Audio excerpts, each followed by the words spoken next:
Generasi muda Indonesia seringkali dianggap sedang menghadapi banyak tantangan, mulai dari ketergantungan pada teknologi, hilangnya rasa hormat pada nilai tradisional, hingga gaya hidup konsumtif yang lebih mementingkan kesenangan sesaat. Tapi, apakah ini benar-benar salah mereka? Atau ada faktor lain yang memengaruhi? Coba kita lihat, teknologi misalnya, memang membawa banyak manfaat, tapi juga memunculkan masalah baru. Media sosial yang awalnya untuk menghubungkan, sekarang malah bikin kita lebih sibuk dengan dunia maya daripada dunia nyata. Interaksi sosial pun jadi berkurang. Lalu, apa yang terjadi dengan nilai tradisional?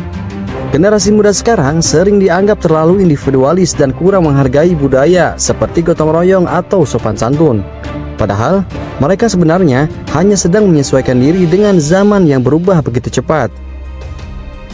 Yang lebih memprihatinkan lagi adalah gaya hidup konsumtif.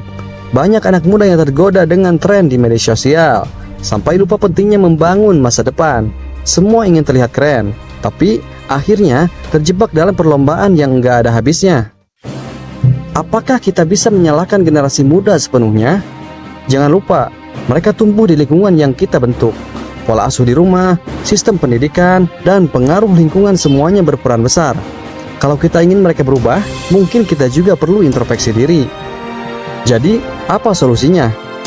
Pertama, ajarkan mereka untuk menggunakan teknologi dengan bijak. Kedua, jangan hanya fokus pada nilai akademik, tapi tanamkan juga pendidikan karakter. Ketiga, sebagai orang tua atau masyarakat, jadilah contoh yang baik, karena generasi muda itu cerminan diri kita juga.